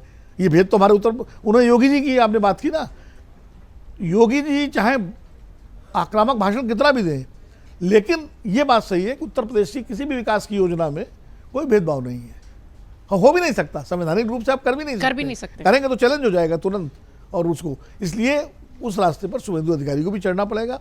ममता बनर्जी उनके लिए चैलेंज बनी रहेंगी, क्योंकि वो प्रदेश की बंगाल की राजनीति में रहेंगी। इसीलिए मैंने कहा कि ममता बनर्जी का जो नीचे का पार्टी का स्ट्रक्चर है उसको तोड़ने का काम शुभेंदु अधिकारी जब करेंगे तो सारे तत्व इधर भी आएंगे। लगाम कैसे लगाते हैं, ये चुनौती है, विकास की चुनौती है, और अंतर्राष्ट्रीय संबंध भारत के खराब न हो बांग्लादेश और आसपास के राज्यों से, उसको भी साझे रखने की चुनौती है। चुनौतियां बहुत सारी है शुभेंदु के सामने। बंगाल भगवा जरूर हो चुका है, लेकिन टीएमसी के वो लोग जो कि अब बीजेपी का हिस्सा हैं, उन्हें किस तरीके से रोका जाएगा, शुभेंदु कैसे सुशासन बंगाल के लिए दे पाएंगे, ये एक बड़ी चुनौती है। और दूसरा, बॉर्डर स्टेट होने के नाते घुसपैठ वो रोकेंगे नहीं, क्योंकि प्रधानमंत्री और मोदी और अमित शाह लगातार इस बात को कहे हैं कि चुन चुन कर घुसपैठियों को बाहर निकाला जाएगा। तो ये सारी चुनौतियां शुभेंदु के सामने भी हैं। बंगाल का जब से रिजल्ट आया और शपथ ग्रहण के बीच कुछ तस्वीरें और भी सामने आई थी जो एक दूसरे खबर की ओर भी इशारा करती हैं और दूसरे नजरिए की ओर भी इशारा करती हैं। अखिलेश यादव समाजवादी पार्टी के मुखिया ममता बनर्जी के घर जाते हैं, उनको शॉल देते हैं, उनसे मिलते हैं, स्टालिन से उनकी मुलाकात होती है, और उसके बाद सोशल पर वो एक पोस्ट करते हैं कि बुरे समय में हम साथ नहीं छोड़ते। इसके बाद ये भी एक खबर आती है कि तमिलनाडु की जो पूरी लीडिंग पार्टी है, या यूं कहें कि जो स्टालिन की पूरी तरफ से पार्टी है, उनकी तरफ से ये कहना हुआ कि वो कांग्रेस के साथ नहीं बैठेंगे। लोकसभा अध्यक्ष के पास एक चिट्ठी पहुंची है। ये सारा घटनाक्रम ये बताता है कि INDIA पर भी अब संकट के बादल हैं। क्या तस्वीर बनती दिख रही है? अखिलेश क्या 27 की तैयारी करने के हिसाब से ये सारे काम कर रहे हैं, या फिर ममता को कमजोर होता देख अखिलेश ज्यादा एक्टिव नजर आ रहे हैं? मैं चाहूंगी इसी सवाल से पूर्णिमा जी की शुरुआत हो कि जब हम अखिलेश यादव को देखते हैं कि वो जा रहे हैं ममता बनर्जी के घर और वहाँ पर बहुत आप हारी नहीं हैं, आप बहुत सारी चीज़ें, उसके बहुत सारे मीम्स और बहुत सारी चीज़ें बनती दिखाई पड़ी, सोशल पर ज़बरदस्त तरीके से ये पूरी फोटो, तस्वीर, वीडियो वायरल हुआ। क्या ऐसा तो नहीं है कि ममता को कमज़ोर होता देख एक अलग इच्छा जाग रही है अखिलेश यादव के मन में? नहीं, अखिलेश यादव के सामने चुनौती तो दूसरी है। अब तो उनको बंगाल के बाद अपना किला भी ढहता हुआ दिखाई दे रहा है, तो उनके लिए तो ये बहुत ज़रूरी है कि वो इस तरह के ब्रेवाडो पोस्चरिंग करें और दिखाएं कि वो बहुत मजबूत है आज की डेट में। आपने जो इंडिया गठबंधन की बात की, डेफिनेटली इंडिया अलायंस है वो अब एक नए दौर से गुजरेगा और वो हमें एक तो बिखरता हुआ दिख रहा है। डीएमके ने ऑफिशियली अनाउंस कर दिया कि वो अब कांग्रेस वाले अलायंस का हिस्सा नहीं है, वहाँ नहीं बैठेंगे, उनके बगल में भी बैठना नहीं पसंद करेंगे। उन्होंने स्पीकर को चिट्ठी, कर्णी मोई ने बाकायदा स्पीकर को चिट्ठी भी लिख दी है कि उनको अलग सीटें दी जाएं। तो इंडिया गठबंधन का अभी फिलहाल वैसे भी कोई ज़्यादा स्वरूप तो था नहीं। लोकसभा इलेक्शन के बाद से हमने उनको किसी भी इलेक्शन में, जो स्टेट इलेक्शंस हुए हैं, साथ में लड़ते नहीं देखा। एक दूसरे के खिलाफ ही ज़्यादा बातें करते सुना। राहुल गांधी कोई एजेंडा लेके चलते थे तो बाकी नेता उससे किनारा कर जाते थे इंडिया गठबंधन के। तो इंडिया गठबंधन तो वाकई में एक ऐसा हो गया था जो कि अपने ही बोझ के तले दबा जा रहा था। अब कम से कम हर पार्टी खुल के अपना जो अपने इंटरेस्ट की बात है वो सामने रख रही है, इंक्लूडिंग कांग्रेस। ये एक अच्छा है कि अब अपनी पोजीशनिंग पहले लोग कर लें, फिर देखें कि कौन किसके साथ आ सकता है। जहाँ तक आपने बात की कि डीएमके अलग होने को तैयार हो ही चुका है, अब लोकसभा में देखेंगे उनका क्या पोजीशनिंग रहती है। ममता अब कमज़ोर हो गई हैं, लेकिन उनको बिल्कुल हम राइट ऑफ अभी नहीं कर सकते हैं क्योंकि लोकसभा में भी उनके पास अभी अच्छी खासी सीटें हैं। तो 80 सीटें बहुत होती हैं। ममता को भी ये तो अब रियलाइजेशन हो ही गई होगी ना कि एकला चलो का पॉलिसी काम नहीं आने वाला है, और अगर वो सहारा लेने के लिए इधर उधर देखें तो वो किसके पास जा सकती हैं? लेफ्ट पार्टीज के पास तो वो जा नहीं सकती हैं। वैसे भी लेफ्ट पार्टीज का कोई बहुत ज़्यादा अब रहा नहीं वजूद। कांग्रेस ही एक पार्टी ऐसी बचती है जो कि उनको लोकसभा इलेक्शन के टाइम में एक, जो कि बैसाखी का सहारा हो सकता है मिल जाए कांग्रेस की तरफ से। तो एक जो प्रैग्मेटिक पॉलिटिक्स होगी अब वो हम देखेंगे कि सामने आती दिखाई देगी। हर पार्टी अपने वो जो स्वॉट एनालिसिस होती है ना, स्ट्रेंथ भी है, वीकनेस भी है, अपनी ऑर्गेनाइजेशनल कैपेसिटी भी देखते हैं, तो वो सब देखते हुए वो सब देखते हुए अब अपनी आगे की स्ट्रैटेजी तैयार करेगी, जो मुझे लगता है कि देश के हित में जरूर होगा। क्योंकि अभी तक बहुत कन्फ्यूजन था। अब कहने को इंडिया अलायंस में थे, स्टेट में एक दूसरे के अगेंस्ट में लड़ रहे थे, कोई खुल के एक दूसरे के साथ भी नहीं थे और अलग भी नहीं थे। हाँ, साथ नहीं थे, अलग भी नहीं थे, एक दूसरे के खिलाफ बयान भी दे रहे थे, फिर क्लेम भी कर रहे थे कि हम साथ हैं। तो ये एक बड़ी उहापोह वाली स्थिति थी, जो कि अब क्लैरिटी आएगी। मुझे लगता है कि अगले लोकसभा इलेक्शन से पहले उसमें क्लैरिटी आएगी। अखिलेश के सामने तो अभी 27 की चुनौती है और वो नहीं चाहेंगे कि उनकी पोजीशन यूपी में वीक हो, कांग्रेस उनके ऊपर हावी हो और उनको कांग्रेस के लिए बहुत सारी सीटें छोड़नी पड़े। तो पॉस्चरिंग करना उन्होंने शुरू कर दिया है। वो कांग्रेस पे ही निशाना था कि हम वो नहीं है जो मुसीबत में साथ दे दें। लेकिन कांग्रेस भी जब मुसीबत में रही है तो अखिलेश कितना उनके साथ खड़े रहे ये भी हमने देखा है। बहुत ज़्यादा उनकी राहुल गांधी की पदयात्रा में भी हमने नहीं देखा था, समाजवादी पार्टी से कोई शामिल नहीं हुआ था, अखिलेश नहीं शामिल हुए थे, जो भारत जोड़ो यात्रा राहुल गांधी की चल रही थी। तो ये एक दूसरे की कमियों पे अभी तक ज़्यादा निगाहें थी, अब एक दूसरे की मजबूती पे भी निगाहें होंगी और उसमें आगे प्रैक्टिकल अप्रोच क्या कहता है ये देख के हर पार्टी अपना स्टैंड डिसाइड करेगी, जो कि एक अच्छी बात है क्योंकि एक नेशनल फुटप्रिंट तो होना ही चाहिए ना ऑपोजिशन के नाम पे। पीयूष सर, जब इस तरीके की बात अखिलेश यादव कहते हैं तो हम INDIA गठबंधन से उसको जोड़ के देखते हैं। DMK की तरफ से चिट्ठी चली गई कि भाई हमें अलग बैठना है। INDIA का भविष्य आप किस तरीके से देख रहे हैं तब, जबकि अभी ये था कि हम केंद्र में एक साथ लड़ने के लिए आए थे, राज्यों के लिए नहीं आए थे। फिर किसी ने कहा हम साथ हैं, किसी ने कहा हम अलग हैं। ममता बनर्जी अपने आप को पहले ही अलग कर चुकी हैं। राहुल गांधी जिस तरीके की बात कहते हैं, कभी भी उनके एजेंडे के साथ उनका सहयोगी दल कोई नहीं नजर आता। INDIA गठबंधन का भविष्य, देखिए मुझे लगता है इंडिया गठबंधन का भविष्य ब्राइट है और ख़ासकर ये जो परिणाम आए हैं इसने वो सुरक्षा कि कोई भी जो है कि जिस तरह से मतलब तमाम क्षत्रप जो हैं, आप देख लीजिए चाहे स्टैलिन हो, उनको वो हार गए, ममता बनर्जी हार गई है, और जितने बड़े बड़े विपक्षी नेता हैं जिनको ये गुमान था कि वो अपने क्षेत्र में बहुत बड़े नेता हैं और वो कभी हार नहीं सकते, उनको भारतीय जनता पार्टी ने धूल चटवा दी, चाहे जनता के द्वारा कह लीजिए या सिस्टम के द्वारा कह लीजिए। इलेक्टोरल प्रोसेस के द्वारा जो है SIR के द्वारा दूसरे और मैकेनिज्म के द्वारा जो करा दिया, लेकिन वो सब इस समय धराशायी हैं। तो उनके लिए एक इंडिया जो अलायंस है उसी को मजबूत करना बहुत ज़रूरी है अगर उनको 2029 की लड़ाई को लड़ना है कन्विंसिंगली और भारतीय जनता पार्टी को बाहर करना है। और इसका रियलाइजेशन अब ममता बनर्जी को हो, तो उनका पहला रिएक्शन यही था कि मैं इंडिया अलायंस को अब जो है स्ट्रॉन्ग करूँगी और मैं उनके साथ हूँ। जबकि ममता बनर्जी भी वो नेता थी जिनको ये गुमान था कि वो बहुत बड़ी नेता हैं, कभी हार नहीं सकती हैं, और वो लगातार जो है कांग्रेस के खिलाफ, दूसरे और के खासकर कांग्रेस के खिलाफ, क्योंकि कांग्रेस जो है कि इंडिया गठबंधन को आगे लेके चली थी, उसी की एक तरह से वर्चुअली उसको लीड कर रही थी, तो वो लगातार उसके खिलाफ जो है वो बयान देती थी, कोऑपरेट नहीं करती थी। हमने देखा कि लोकसभा में और राज्यसभा में भी जो है कि वो कभी कभी कांग्रेस से अलग होकर कुछ मुद्दों पे जो है, लेकिन फिर SIR का मामला आया तो एकजुटता फिर दिखाई दी। तो मुझे लगता है कि अपने एग्जिस्टेंस के लिए इंडिया गठबंधन बना रहेगा।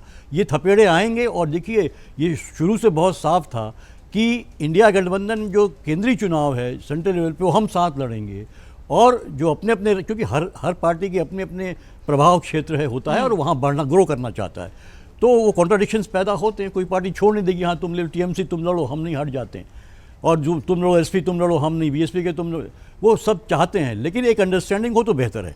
लेकिन अपना अपना वजूद बचाने के लिए हर को अपने अपने क्षेत्र में अपनी स्थिति को मजबूत करना पड़ता है। मुझे लगता है वो एक इनहेरेंट, आप कह लीजिए, मुझे वो एक हेल्दी फैक्टर लगता है इंडिया अलायंस का। इसके बावजूद इंडिया अलायंस एक साथ है। हम 2024 में देखा अच्छे परिणाम आए, और 2029 में अगर कुछ और बेहतर करना है या भाजपा को हटाना है तो निश्चित रूप से इंडिया अलायंस को एक साथ आना पड़ेगा। और मुझे लगता है वो मैकेनिज्म में है उनके, और वो उनके DNA में भी है कि हमको जो बड़ा ऑब्जेक्टिव करना है केंद्र लेवल पे, जहां हम एक साथ होकर उसको हरा सकते हैं, तो वो आएंगे साथ में। और ये झटके जो लगे, मुझे लगता है ये उनको और प्रोपेल करेंगे कि हाँ इस तरफ हमारे गठबंधन होना चाहिए। तो मुझे एक मैं पॉजिटिव डेवलपमेंट देखता हूँ। बाकी डेमोक्रेटिक सेटअप में हमेशा ये गुंजाइश रहेगी कि हम आपसे नहीं मिलते, हम आपसे नहीं करते। अब DMK ने एक तरफ से तो कहा कि सरकार आनी चाहिए तमिलनाडु में, विजय की सरकार को गवर्नर से कहा, वहाँ पे कांग्रेस से नाराज होकर ये कह दिया कि साहब आप हम साथ नहीं बैठेंगे। तो और जो प्रचार किया था उस समय दोनों अलग अलग चल रहे थे, सीटें नहीं दे रहे थे कांग्रेस को। तो ये तमाम चीजें कॉन्ट्राडिक्शंस चलते रहेंगे। INDIA गठबंधन पर खूब चर्चा होने लगी जब अखिलेश यादव वहां पहुंचे। आप तो शेल कंपनी कहते हैं उसको। तो जब इस तरीके की जब इस तरीके की बात होती है कि हम राहुल के साथ नहीं बैठेंगे, हम प्रियंका के साथ नहीं बैठेंगे, तो क्या हम माने कि उसका कोई वजूद है, वो INDIA गठबंधन है, कि वाकई में जो आप कहते हो शेल कंपनी वैसी ही कहानी है? देखिए, आज की तारीख में अगर देखा जाए तो मुझे इंडिया गठबंधन के रिवाइवल की थोड़ी सी संभावना अब दिख रही है। अब शायद कमाल कर दिया आप, तो कमाल कर दिया। जी जी, अब आप कमाल पहले बताइए क्यों कह दिया। बोलिए, अच्छा उत्साह बढ़ रहा है हम जी, बताइए। देखिए, एक अगर आप इंडिया गठबंधन के अगर टोटल वजूद पे जाएं, उसका कैसे जो है उसका जन्म कैसे हुआ, अगर आप उसको देखेंगे तो देखिए, कांग्रेस ने सबसे पहले मुस्लिम तुष्टीकरण की एक प्रयोगशाला स्थापित करी देश के अलग अलग हिस्सों में। बाद में क्या हुआ, स्टेट लेवल के जो छत्रप थे उन्होंने वो प्रयोगशालाएं हाईजैक कर ली और वो अपने अपने हिसाब से वहाँ नए नए प्रयोग करने लगे। धीरे धीरे करते करते वो सारे प्रयोग विफल होने लगे, और आखिरी जो अभी का रीसेंट है कि वो जो उनका प्रयोगशाला में जो मुस्लिम तुष्टीकरण की जो आखिरी जो था वो फेल हो गया, TMC हो गया। अब एक बची है जो आखिरी प्रयोगशाला एक्चुअली है, वो बची है उत्तर प्रदेश की समाजवादी पार्टी की। अब जब देखिए, जब अभी तक इंडिया अलायंस में जो सबसे बड़ा जो प्रॉब्लम की जो जड़ थी वो ये थी कि स्टेट में और केंद्र में जो क्लैश ऑफ इंटरेस्ट था, भाई राहुल गांधी जी के लिए देखिए, वो उनको स्टेट में कोई इंटरेस्ट नहीं है, उनको इंटरेस्ट है प्रधानमंत्री बनने के लिए, और वो ये मानते हैं वो प्रधानमंत्री पद के ही दावेदार हैं, उनका जन्म इसीलिए हुआ है। अब आप स्टेट में जो आते हैं वहां पे अखिलेश जी राहुल गांधी को एक्सेप्ट नहीं कर सकते, ममता बनर्जी राहुल गांधी को स्टेट की कांग्रेस को एक्सेप्ट नहीं कर सकती। तो हुआ क्या कि एक तरह से राहुल गांधी जी भी स्टेट के चुनाव में इंटरेस्ट नहीं लेते, जहां जहां भी उनकी जो जीत हो रही है वो स्टेट मशीनरी के प्रयासों से ज्यादा हुई है, ना कि राहुल गांधी जी और प्रियंका गांधी जी के प्रयासों से। तो ऐसी स्थिति में अब मुझे ये लगता है कि इंडिया गठबंधन जब सारे जो छत्रप हैं, जो मुस्लिम तुष्टीकरण की जो फार्मूला लेके घूम रहे हैं, वो सब जब राज्यों से फ्री हो जाएंगे तब तो अब तो साथ आएंगे ना। अभी तक जो विवाद का मुद्दा था, स्टेट में किसकी सत्ता आएगी, वही खत्म हो जाएगा, क्योंकि अब तो कुछ यूपी आखिरी बचा है ना, उसके बाद क्या होगा, उसके बाद तो फिर।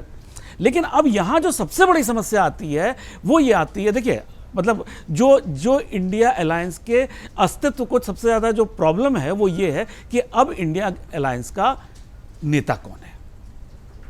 क्या राहुल गांधी अपने अलावा किसी को इंडिया अलायंस का नेता मानेंगे? नहीं मानेंगे, और मानना भी नहीं चाहिए। 99 सीटें उनके पास हैं और उनका सरनेम गांधी है, सबसे बड़ी चीज़। उसके बाद ममता बनर्जी अपने अलावा किसी को इंडिया या विपक्ष का चेहरा अपने बात को मान सकती हैं? नहीं मान सकती, क्योंकि वो ये मानती हैं कि उन्होंने देश को एक राजनीति को एक नई दिशा दी है, उन्होंने बड़े मजबूत लोगों से टक्कर ली है, विपक्ष की जिम्मेदारी निभाई है, विपक्ष की जिम्मेदारी निभाई है उन्होंने। लेकिन उनके साथ जो एक, अब उसको एक, मैं आम इंसान के लिए अगर ये मैं सोचूं तो एक आम इंसान होगा, अगर अपनी सीट हार जाएगा तो वो मॉरली बहुत डाउन हो जाएगा। लेकिन मुझे नहीं लगता, ममता बनर्जी एक आम इंसान है, वो खास इंसान है, बहुत जुझारू नेता है, वो उसको भी कह ही दिया है कि उन्होंने हमारा वोट लेके भाग गए, हमारी सीट लेके भाग गए, मैं इस्तीफा नहीं दूंगी, मैं इस्तीफा नहीं दूंगी। इसके अलावा अखिलेश यादव जी भी वो रिंग फेंक रहे हैं कि वो भी बन जाएं। तो ऐसी स्थिति में अब जो होगा कि इंडिया अलायंस का नेता कौन है, इस पे सिर्फ संघर्ष होना है। इंडिया अलायंस तो रहेगा, क्योंकि है तो है ना, पिछले 3-4 साल से तो है ही है, भले ही वो फाइल दबी हुई है लेकिन है। तो अब जो है वो फाइल शायद निकल आए, और सबसे पहले उसमें जो है जो जंग हमें देखने को मिलेगी वो उसके नेता को देखने को मिलेगी, कि कौन होगा नेता।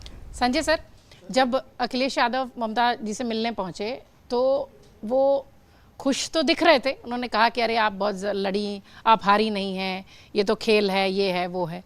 वो ऐसा तो नहीं कि कहीं थोड़ा सा डर था कि अब तो शिफ्ट हो जाएगा पूरा जो ध्यान है वो यूपी की तरफ, जब ममता का किला ढह गया तो हमें बहुत ज़्यादा काम करना पड़ेगा? अखिलेश जी की तारीफ मैं करूंगा, उन्होंने सच बोला है इस बार कि आप हारी नहीं, आपको जनता ने हराया है, ये तो सच उन्होंने बोला। ये नहीं कहा नहीं, यही बोला ना, जनता ने उनको हराया, जनता ने हराया, मतलब मैं बोल रहा हूँ, मैं बोल रहा हूँ, जनता ने हराया गया, आप हारी नहीं, आपको हराया गया। देखिए, अखिलेश यादव की बात करें तो बिल्कुल सही बात है, वो राहुल गांधी से तो अच्छे हैं, कम से कम मुसीबत में अपने पार्टनर के साथ खड़े हैं, अलायंस के साथ खड़े हैं। स्टालिन के साथ प्री पोल अलायंस कांग्रेस ने किया था, और सत्ता पाने के लिए पलटी मार रहे हैं। तो कांग्रेस हमेशा महत्वाकांक्षी रही, और जहां तक इंडिया अलायंस की बात करें, पेपर पे है, बहुत सुंदर लग रहा है, अगर इसको अब जमीन पे लाएंगे तो किसको फायदा हो रहा है? वोट परसेंटेज के हिसाब से देखें, बंगाल में 3% मिल रहा कांग्रेस को, टीएमसी वहां पे एज है, तो टीएमसी क्यों उनको 3% के लिए 10 सीट दे दे भाई? नहीं देना चाहेगी।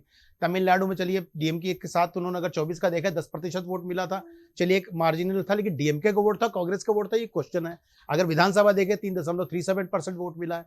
तो ये इंडिया अलायंस जो है ना, हम इसको इंडिया अलायंस नहीं बोलेंगे, इंडिया हमारे देश का नाम है, उसका सम्मान करते हैं, इंडिया अलायंस बोलेंगे। ये महत्वाकांक्षी लोगों का, उनका मूल नाम तो सर वही है ना, उन्होंने रखा ही वही है।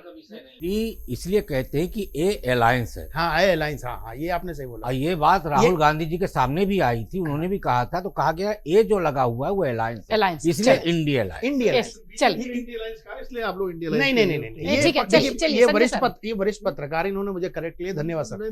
देखिए अपना है, किसी का नाम अगर मान लो भरत कुमार हो तो आप क्या कहोगे? भारत का नाम नहीं, लेकिन भरत कुमार अलग बात है। अगर भरत कुमार गलत काम करेगा तो उसको आप एनडीए क्यों बोलते हैं? आप एनडीए क्यों बोलते हैं? आप एनडीए अलायंस क्यों नहीं बोलते? अखिलेश, वो भी अलायंस ही उसमें है। अखिलेश के लिए उत्तर प्रदेश की राह इतनी आसान नहीं है, क्योंकि वो हमेशा अभी भी राजनीति मुस्लिम तुष्टीकरण से के कारण ही कर रहा है। प्लीज सोचने की वाली बात है कि सिर्फ टोपी के सहारे आप इलेक्शन नहीं जीत सकते हो। टोपी के सहारे आप कभी भी कोई चुनाव नहीं सेट कर पा रहे हो। इसका रिजल्ट हमारे सामने है। 24 का चुनाव हो जाए, हरियाणा देख लीजिए, बिहार देख लीजिए, बंगाल देख लीजिए, आप तमिलनाडु देख लीजिए, सिर्फ एक जगह, इवन दो अगर आप बात करेंगे असम की, तो 19 सीट कांग्रेस ने जीती, 18 मुस्लिम थे उसमें। तो तुष्टीकरण कब तक करोगे? यहाँ पे होना चाहिए सबका साथ सबका विकास।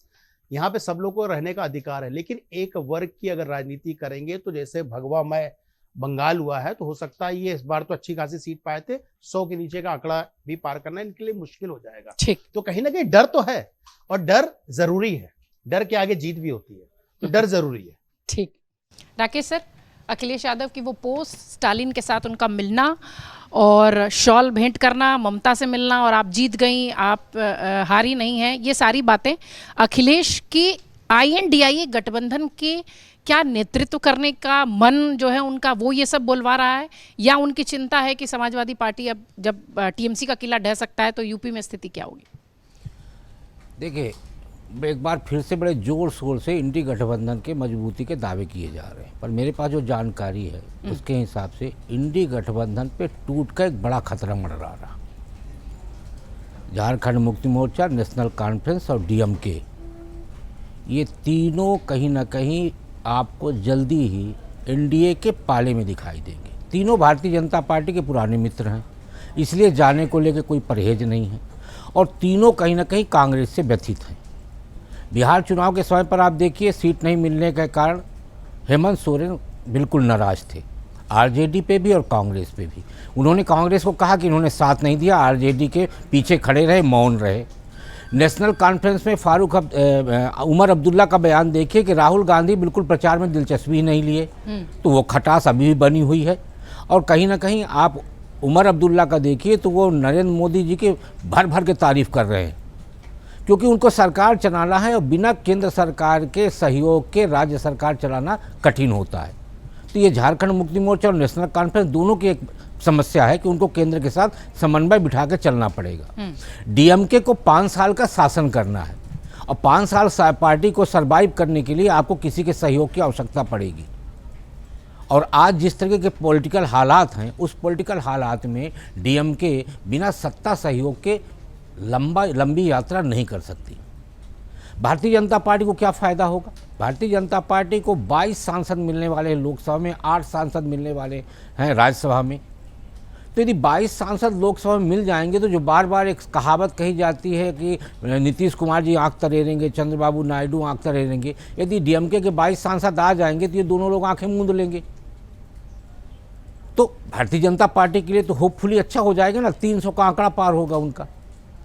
तो ये सारे समीकरण आप देखिए तो आप पाएंगे कि इंडी गठबंधन की मजबूती की बात या तो हारा हुआ व्यक्ति कर रहा है या डरा हुआ व्यक्ति कर रहा है, और अखिलेश यादव उसी डरे हुए कतार में खड़े हुए व्यक्ति, क्योंकि उनको इस बात का आभास है, और आभास होने के कारण उनके सामने एक बड़ा चैलेंज ये है कि यदि वो अभी से प्रेशर नहीं बनाएंगे तो 2027 के उत्तर प्रदेश चुनाव में कांग्रेस उनके ऊपर दबाव बनाएगी सीटों को लेके।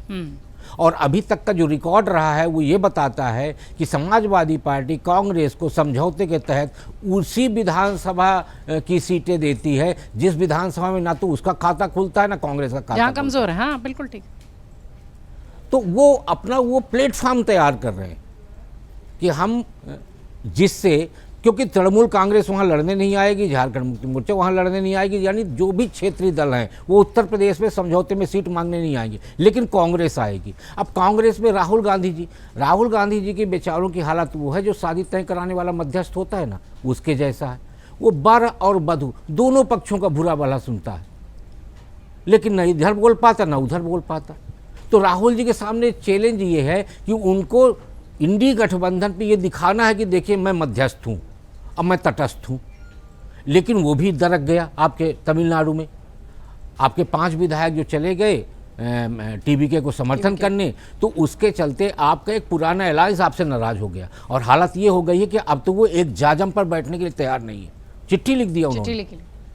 तो ये तमाम ऐसे समीकरण हैं जो कहीं ना कहीं बताते हैं कि इंडी गठबंधन के मजबूती की बात वही कर रहा है जो इंडी गठबंधन तोड़ने का सबसे बड़ा भागीदार है, यानी ममता बनर्जी वो व्यक्ति हैं जो इंडी गठबंधन बनने के बाद 2024 में ही वो अलग हो गई थी। तो ये सारा जो है ना इंडी गठबंधन एक बतौलेबाजी है कि हम इंडी गठबंधन को मजबूत करेंगे। सबकी अपनी अपनी समस्या है, अपनी अपनी मजबूरी है, और वही मजबूरी जो है इंडी गठबंधन में कहीं ना कहीं एकजुटता दिखाने का प्रयास हो रहा है। इंडी गठबंधन कहीं भी एकजुट नहीं है। विनोद सर, वाकई में इंडिया गठबंधन आगे से भीतर से खोखला है, ये सिर्फ फ्रंट पर ये दिखाया जा रहा है कि हम सब साथ हैं, ये हैं, क्योंकि अब तो कांग्रेस से भी दूरी चाहिए, अब हम बगल में नहीं बैठेंगे, कह रहे हैं कि हमें नहीं चाहिए। और डीएमके वो जो कि एक स्ट्रॉन्ग INDI गठबंधन का उनका अपना जो है मेंबर है, तो क्या है INDI गठबंधन का भविष्य? नहीं, निश्चित रूप से जटिल तो हो गई है स्थिति विपक्ष की राजनीति की इन परिणामों के बाद, और खास करके तमिलनाडु के परिणामों के बाद। अगर तमिलनाडु में डीएमके सरकार बना लेती तो कांग्रेस और डीएमके साथ रहते और सब कुछ सामान्य था, लेकिन टीवीके के मैदान में आ जाने से, उसके सिंगल लार्जेस्ट पार्टी बन जाने से, फिर कांग्रेस ने जिस तरह से वो सपोर्ट किया, तो डीएमके और कांग्रेस के बीच थोड़ी सी दिक्कत तो हुई है। और थोड़ी क्या मतलब, वो अलग ही हो रहे हैं। मुझे लगता है थोड़ा सा कांग्रेस से भी गलती हुई है इस मामले में। कांग्रेस को एक बैक चैनल डिप्लोमेसी जो होती है और जो बड़े लीडर जिस तरह काम करते हैं, कि स्टालिन को विश्वास मिल लेना चाहिए था। जब चिराग पासवान और नीतीश कुमार एक साथ एनडीए में रह सकते हैं, एनडी गठबंधन में रह सकते हैं, बिल्कुल ठीक, एक साथ, एक इंडी गठबंधन है, एक एनडी गठबंधन है, या एक इंडिया है, एक एनडीए है। क्योंकि जब वहाँ अलायंस कहेंगे आप तो यहाँ भी कहेंगे, तो यहाँ भी कहेंगे, नहीं तो आप वहाँ भी इंडी गठबंधन है, एनडी गठबंधन, तो उसको एनडीए कहेंगे। अब बहुत सही बात करते हैं, उसी ट्रैक पे जाइए। तो हाँ। मतलब जो है वो इंडी गठबंधन और एनडी गठबंधन, तो एनडी गठबंधन जो है, एनडी अलायंस जो है, उसमें जब एक साथ रह सकते हैं नीतीश कुमार और चिराग पासवान 2020 में एक दूसरे का बिल्कुल गला काट चुनाव लड़ने के बाद, तो क्या दिक्कत थी अगर सही तरीके से कन्विंस किया जाता है स्टालिन को कि भाई हमको बीजेपी को या AIADMK को रोकना है, आप भले सपोर्ट न करें लेकिन आप साथ रहें। जब ममता बनर्जी कांग्रेस रह सकते हैं साथ में, जबकि आम आदमी पार्टी और कांग्रेस रहे पूरे लोकसभा चुनाव में साथ में, दिल्ली में गठबंधन और पंजाब में एक दूसरे के खिलाफ मुकाबला, तो विरोधाभासों के बावजूद रहे। तो मेघालय में बीजेपी और वो जो मुकुल संगमा की पार्टी है एक साथ हैं, एक दूसरे के खिलाफ चुनाव लड़े। तो तमाम विसंगतियाँ होती हैं, लेकिन भारतीय राजनीति में इन विसंगतियों के साथ रास्ते भी निकलते हैं। वैसा कोई प्रयास कांग्रेस पार्टी की तरफ से नहीं हुआ और ये कांग्रेस की बड़ी विफलता है। और सर एक चीज मैं और पूछूंगी इसमें, किसे करना चाहिए था? राहुल गांधी को करना चाहिए था, मल्लिकार्जुन खड़गे को करना चाहिए था। उनके पास या किसी नेता को इसके लिए असाइन करते, किसी को भेजते जो स्टालिन से बात कर सकता था। रेवंत रेड्डी कर सकते थे, या सिद्धारमैया कर सकते थे, या दिग्विजय सिंह कर सकते थे, कोई बड़ा नेता कर सकता था, अशोक गहलोत कर सकते थे, और उनको कन्विंस करते कि आप फैसला एकदम से ले। तो मुझे लगता है कि ये तो बड़ी चूक कांग्रेस, या शायद कांग्रेस जानबूझ के चूक करना चाह रही हो। कांग्रेस में भी एक से एक बड़े बड़े रणनीतिकार बैठे हुए हैं जिन्होंने विश्व की तमाम चुनाव फतेह किए हैं, तो उनको लगा होगा कि यही मौका है, अपने को अलग करो और पूरे 2029 के लिए अकेले तैयारी करो। क्योंकि जाहिर है ममता बनर्जी जिस तरह से जिस स्थिति में आ गई, अब वो तो नेतृत्व कर नहीं सकती। अखिलेश जी का गेम ये हो सकता है, उनका गेम ये हो सकता है कि एक तरफ तो चूंकि 2027 में चुनाव है, तो उनको अभी एक ऐसा बड़ा गठबंधन चाहिए जिसके आधार पर वो अपने कार्यकर्ताओं का मनोबल बढ़ाए रखें कि भाई हम मजबूत, तो उसके लिए डीएमके भी चाहिए, टीएमसी भी चाहिए और कांग्रेस भी चाहिए। तो वो इसमें जो है उन्होंने तंज भी कस दिया उनको खुश करने के लिए, और साथ में मिल भी आए। दूसरा ये भी है, अखिलेश जी के साथ उनके लोगों की सोच ये भी होगी कि अगर 2027 में किसी तरह मान लीजिए जीत जाएं, उत्तर प्रदेश सरकार बना ले, तो सबसे बड़े नेता होंगे फिर तो इंडिया गठबंधन के। क्योंकि स्टालिन हार गए, ममता हार गई, बाकी कोई मैदान में है नहीं कांग्रेस जो है, तो तब अखिलेश अपना लीडरशिप ठोक सकते हैं कि भाई मेरे नेतृत्व में क्यों ना लड़ा जाए 2029 चुनाव। हमारे पास 80 सांसदों वाली उत्तर प्रदेश से हमारे पास 37 सांसद हैं और हमारी उत्तर प्रदेश सरकार है। अगर सरकार बन जाए तो, और नहीं तो दोनों चीज़ें हो सकती हैं, अपनी स्थिति को बचाना और साथ में अगर भविष्य में ऐसी स्थिति बनती है कि क्योंकि चुनाव तो लड़ेंगे, जीतने के लिए लड़ेंगे, कि अगर वो सरकार बनाने की स्थिति में आते हैं तो अपने को विपक्ष का सबसे बड़ा नेता साबित करना, तो ये उनकी रणनीति भी हो सकती है। इंडिया गठबंधन की दिक्कत क्या है कि यहाँ बीजेपी से लड़ने से बजाय वो उसके नेता और घटक पहले आपस में एक दूसरे को निपटाने की रणनीति अपनाते हैं कि ये करो तो ये होगा, वो करो तो ये होगा, ऐसे अखिलेश को चेक कर लो, ऐसे ममता को चेक कर लो, ऐसे स्टालिन को चेक कर लो, ऐसे झारखंड में। तो कांग्रेस में बैठ के ये सोचा करते हैं लोग। दूसरे वो उन दलों में जो घटक दल है वहाँ भी सोचते हैं कांग्रेस कैसे आगे न बढ़े, कांग्रेस बढ़ जाएगी तो हमारा वोट चला जाएगा, तो कांग्रेस को कैसे रोको। तो वहाँ तो ज़्यादा लड़ाई उनकी आपस में ही होती है। और वैसे भी एक चीज़ बताऊँ प्रतीक्षा, ये जो राष्ट्रीय गठबंधन है ना, ये आमतौर पर लोकसभा चुनाव के आसपास ही बनते हैं और तभी वो अस्तित्व में आते हैं। जब तक 2004 से लेकर 2014 तक एनडीए की क्या हालत थी, कितना गठबंधन था, लेकिन जैसे ही 2013 के बाद नरेंद्र मोदी जब जीत के आए 2012 का चुनाव और भारतीय जनता पार्टी की संभावनाएं बनने लगी और लगा कि भारतीय जनता पार्टी केंद्र में अच्छा प्रदर्शन करेगी, तो सारे रामविलास पासवान तक चले गए, सब चले गए, जो बिल्कुल यूपीए में थे। तो कहने का वो गठबंधनों की सही अग्नि परीक्षा, असली परीक्षा लोकसभा चुनाव के 6 महीने पहले से ही शुरू होती है, साल भर 6 महीने पहले से। चुनाव में निश्चित तौर परिस्थितियां पर क्या बनती बीजेपी है? का शासन आजादी के बाद पहली बार आ गया है, लेकिन बहुत सारी शुभेंदु के सामने चुनौतियां भी हैं और इन 5 राज्यों के चुनाव ने विपक्ष को, खासतौर से आईएनडीआई गठबंधन को एक बार फिर से चिंतन मंथन करने का मौका भी दिया है और वजह भी दी है। किस तरीके की तस्वीर भारतीय राजनीति में, खासतौर से आने वाले चुनावों में इंडिया गठबंधन की दिखेगी, ये एक बड़ा सवाल अभी भी बना हुआ है। बहुत शुक्रिया आप सबका खबरों खिलाड़ी देखने के लिए। आप तमाम मेहमानों का भी बहुत धन्यवाद।